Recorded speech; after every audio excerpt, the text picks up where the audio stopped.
And come on in. I am doing my book club number 25. 25, guys, come on in. We're going to talk about a really, really important topic today, which I cover in my book, A Radical Awakening. To me, it's one of the pivotal chapters that I want to explore with you, and you can deconstruct in your own life. We're talking about A Radical Awakening, book club number 25. So in this book club, I don't go in a linear fashion. I just, whatever inspires me in the moment. And I typically structure it around my other posts. So I've been posting today and yesterday around blame and accountability and what that means.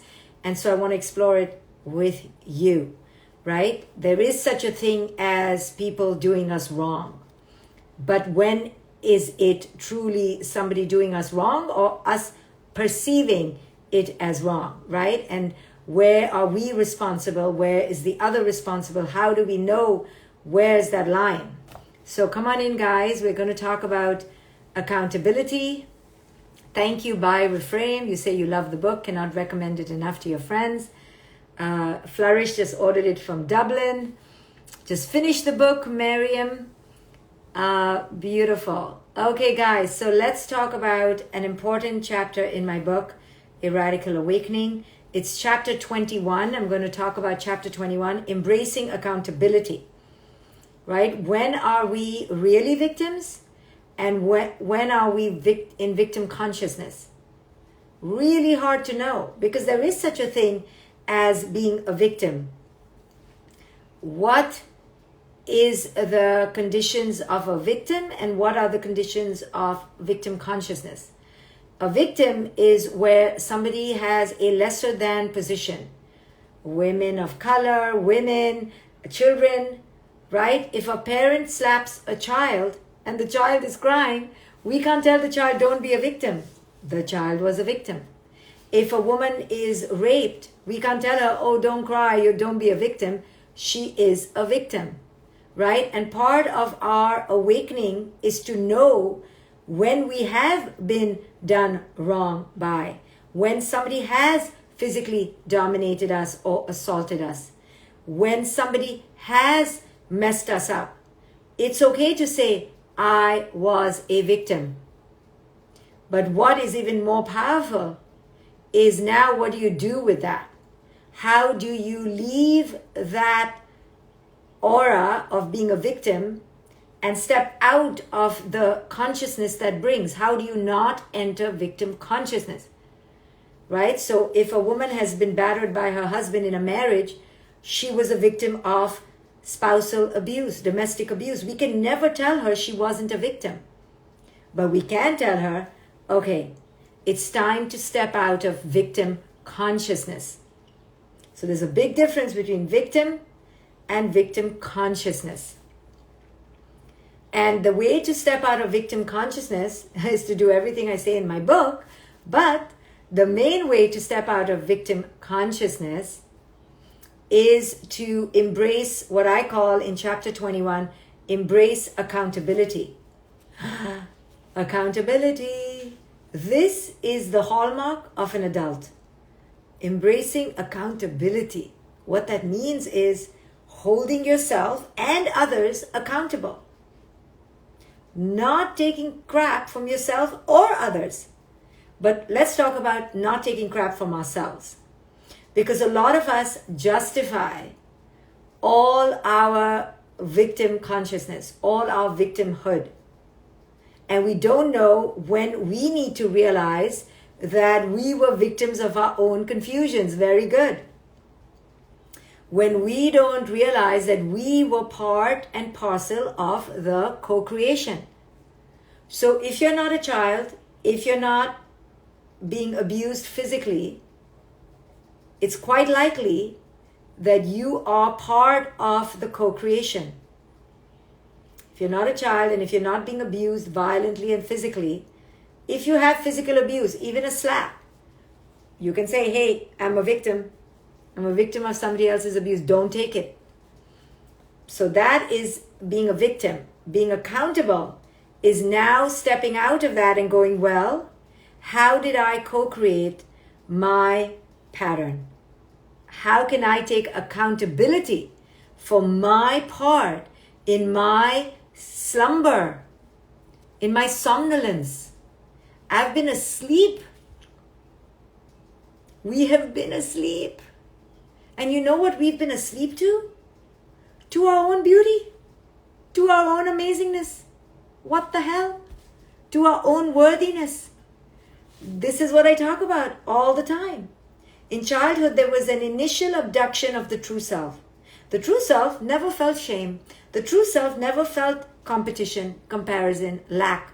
The true self was freaking enormous, is freaking enormous. But culture and our parents told us that we are not doing enough, or we're not being enough, and we're bad, and they dumped all their crap on us.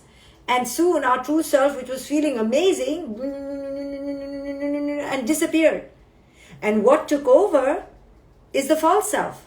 The false self, which feels like a load of shit and then dumps the shit everywhere. And that's why we live in such an insane world. Because everyone for the most part, is in false self. Because people don't even know that they're in false self. I say it's in the milk the baby suckles on the nipple. Okay? It's in the air, in the nursery, in your crib, in the detergent. Is the soaking in of the false self.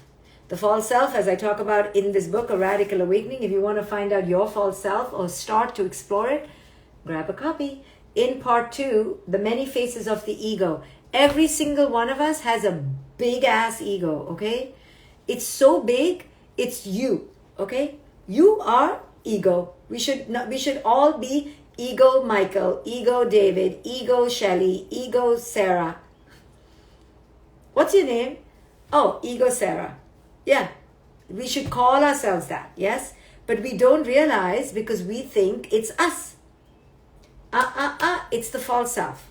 So part of waking up is to realize that we have been freaking living in false self, okay? It is the biggest epiphany of your life when you get here. Okay, when I first realized, I was 21 and I died to my old self. And it was such a huge death of my old self that I literally felt disconnected, but buoyant and lighthearted and free. But I was too young and naive, so I went back into my false self, and for another 22 years, did another version of false self, and then I had my next awakening at 44, which is what I've written about in this book. Hi, Ego Mitra. Yes, very good. Quick learner. In my Radical Awakening book, I talk about my second awakening.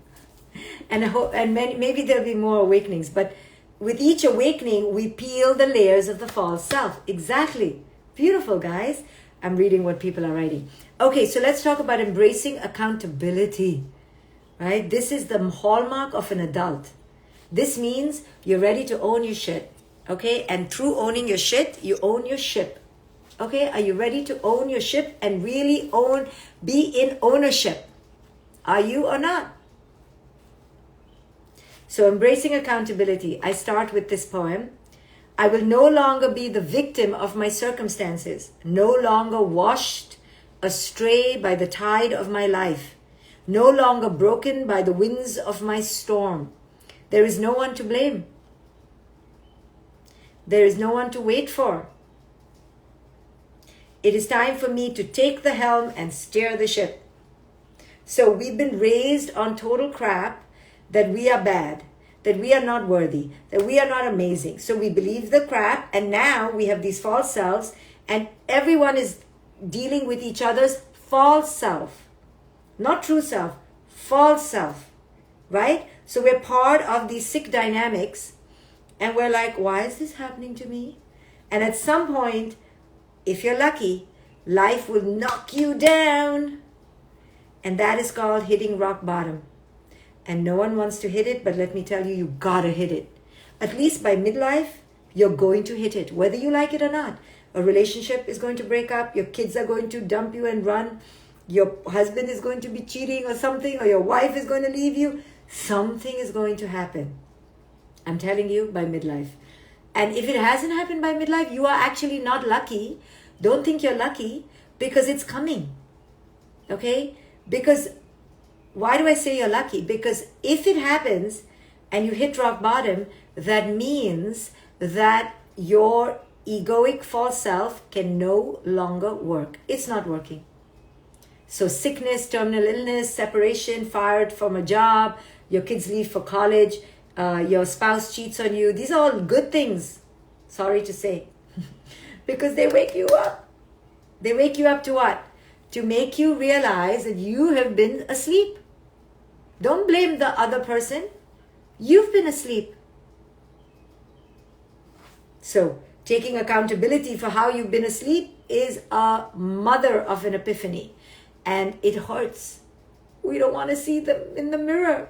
I get it. Who wants to see that it was all their bloody fault? No. It's so lovely to blame the villain, right? We've been raised on the good guy, bad cop, bad cop, right? We've been raised like this. So we're always trying to figure it out. The reason is because we've believed good and bad, and we've believed we're bad and we want to be good. But guess what? There's no inner battle. Really, there's no inner fight. You're not good or bad. You just are. And you're human, and sometimes you're transcendent. You just are. And when we really enter our true energy, our true essence, that we realize we're one with the cosmos, one with nature, we just are. I just am. We just are. And that isness of the present moment, without good or bad, is freedom. But we cannot get there, guys, until we first own the ways we have effed it up. Okay? You got to own your own ship.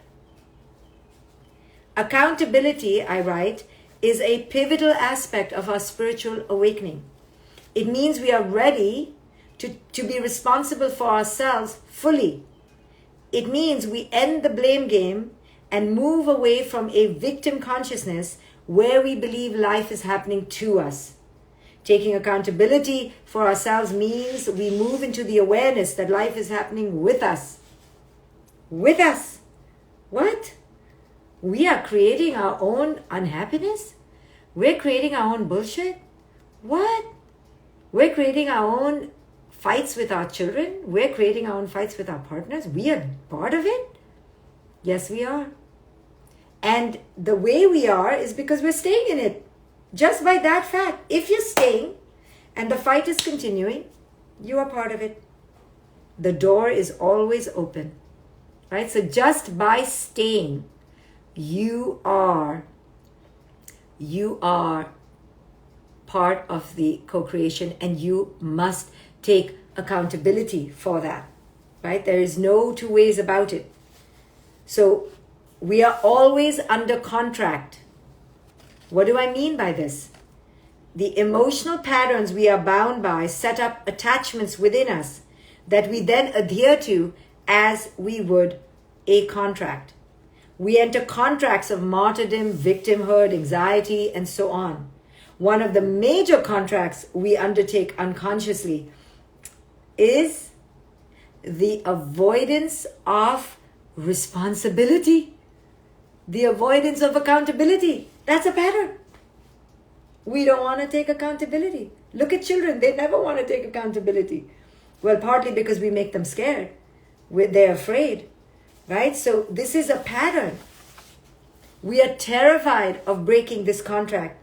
To do so would mean ending all the childish tactics we employ. The question we need to ask ourselves is not whether we are ready to be joyful, but rather, are we ready to break our avoidance of responsibility contract? What this means is joy is within you. Power is within you. You need to take accountability for it. So the question is not, why am I not joyful? The question is, why am I not taking accountability? Why am I not taking accountability for my own empowerment, for my own worthiness? Why am I seeking love and worth on the outside? It doesn't exist. It's lovely to get it, but when we don't get it, then we are down in the abyss. And the reason for that is we don't realize that we are accountable to be our own lovers, to be our own partners, to be our own parents, and to do the work. We are whole, but we don't believe it. We believe we can only be whole when the other treats us as whole. So we keep waiting for crumbs of love and worth and validation and acceptance and belonging from the other.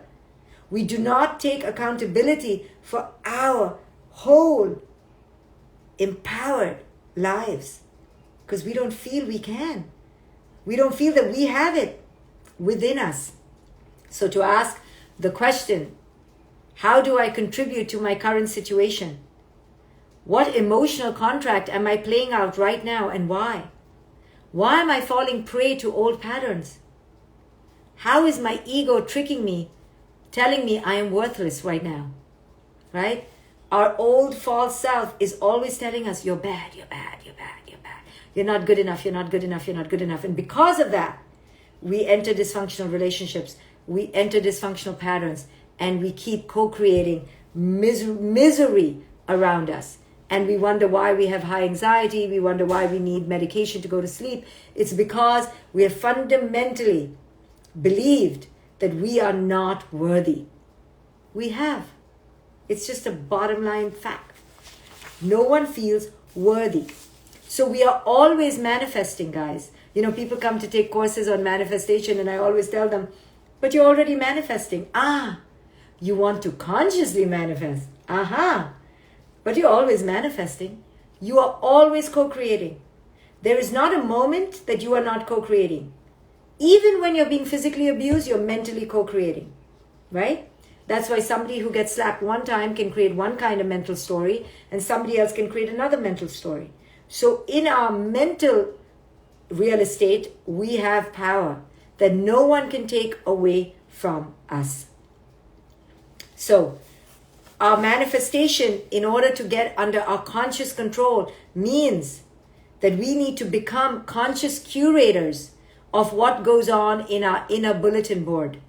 We need to realize how we are creating our bulletin board for manifestation. The only way to do that is taking accountability. Taking accountability means to take ownership of your entire inner world, its demons, wounds, and inadequacies. It means you don't wallow. You wake up to how your past influences your present, and you remove blame. There is no one to blame at the end of the day if you're staying in a dynamic that is unhealthy. You must take full accountability for that.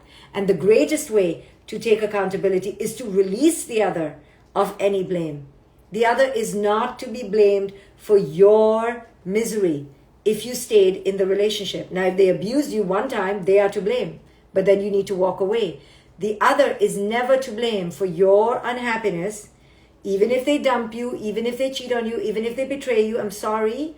You have to take accountability for why you allowed it. It's really hard.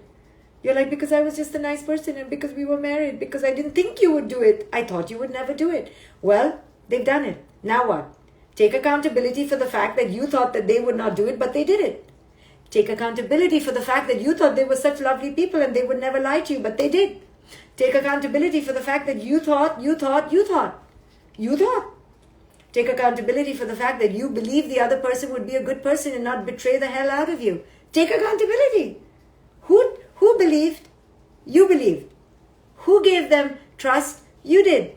I know this is so hard because there should be a human-to-human contract when no one no one messes anyone up. But it is not like that. Life is not like that. Life is constantly going to mess you up, and you have to take responsibility for being in that life, right? If you go out onto the highway and there's a traffic jam, you can't be yelling at the traffic jam. Take accountability. You want to drive in rush hour, you'll be in a traffic jam. Similarly, if you want to be part of human relationships, a lot of them are dysfunctional. A lot of them are misaligned. A lot of them are crap to crap to crap. But take accountability that you were part of that because you were not ready for better. Take accountability.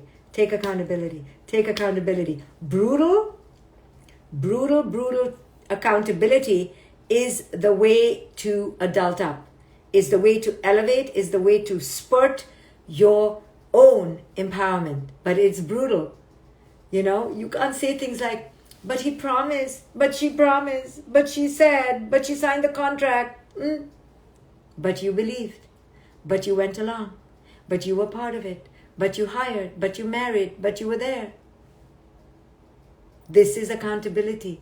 This is brutal, but it means that we release our power dependency on others. We cut the cord. If you want to awaken, if you want to take power in your own life, you need to wake up to this power that you have within you to take accountability. Okay? And realize that everyone is just a player in your drama. You're not a player in their drama. Okay? As much as you like to think that, I just went along with his show, her show. No. They are players in your drama. Do you understand? They're in your movie. Change the movie. Fire the actors. Blow up the cinema. Burn the theater. New story. New life. Don't blame the actors in your movie for not acting according to how you wanted them to act in your movie. Fire the actors. Not good actors. I need other actors who follow the damn script. So, victim mentality, victim consciousness says, what did I do? I was just waiting. I was just hoping. I was just willing. I was just wanting. I was just. We women do that, huh? We're a little bit extra in the I didn't do, I didn't know, I don't know, and that's our child self, yes? I love that part in me. I adore that part in me, but I've also told that part in me she needs to freaking grow up, okay? When I was young, I used to always get out of things with my elder brother when I used to get into trouble. But I thought, and he used to always say, that's your problem. You thought. And I was like, ouch, that hurts. Anyway, so take accountability, own your ship to have full ownership of your life. Thank you for joining me. See you in the next book club.